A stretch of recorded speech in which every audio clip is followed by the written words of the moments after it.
સુરતમાં સતત વધી રહેલી ચોરીની ઘટનાઓ વચ્ચે ભગવાનના ઘરમાં પણ ચોરીની ઘટના હાલ તો સામે આવી છે।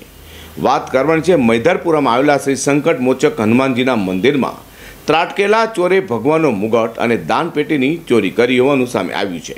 તો મંદિરમાં ચોરી થતા ભક્તોમાં રોષ જોવા મળ્યો છે। સુરતમાં રોજેરોજ ચોરીની ઘટનાઓમાં વધારો થઈ રહ્યો છે અને હવે તો ચોરો લોકો સાથે ભગવાનના ઘરને પણ નિશાન બનાવતા અચકાતા નથી। તે સુરતના મૈધરપુરામાં આવેલા મંદિરમાં ચોરોએ હાથ અજમાવ્યો હતો।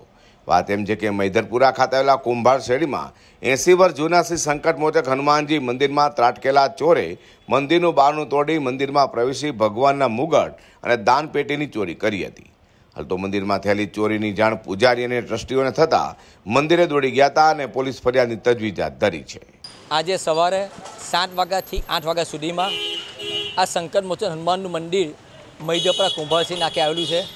તેના બારણા તોડીને કોઈ અજાણો ઈસમ ગણપતિ દાદાની ઉપર જે ચાંદીનું છત્તર હતું, ચાંદીનો મુગટ હતો અને મંદિરમાં પડેલી ઇમિટેશન આઇટમો હતી જે હનુમાન દાદાને ચડાવીએ છીએ વાર તહેવાર પ્રસંગને દરરોજે, એ અજામો ઈસમ રૂપિયાનો ગલ્લો અને દરેક આ ચીજ વસ્તુ લઈને ફરાર થઈ ગયો છે।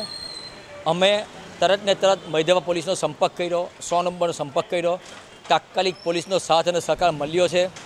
બસ શ્રી સંકટ મોચક હનુમાન દાદાના અમે બધા ભક્તો છે, આજુબાજુના મંદિરના રહેવાસીઓ, એ આ મંદિરની સેવા પૂજા અર્ચના કરતા આવ્યા છે। અમારી સુરત શહેર પોલીસની એક જ અરજ છે કે જે હનુમાન દાદા મંદિરમાંથી જે ચાંદીની મુગટ, છત્તર અને ગલ્લો ચાલ્યો ગયો છે, ઇમિટેશન હાર મુગટ ચાલ્યા ગયા છે, એ દાદાના ચરણે આવી જાય એવી કૃપા।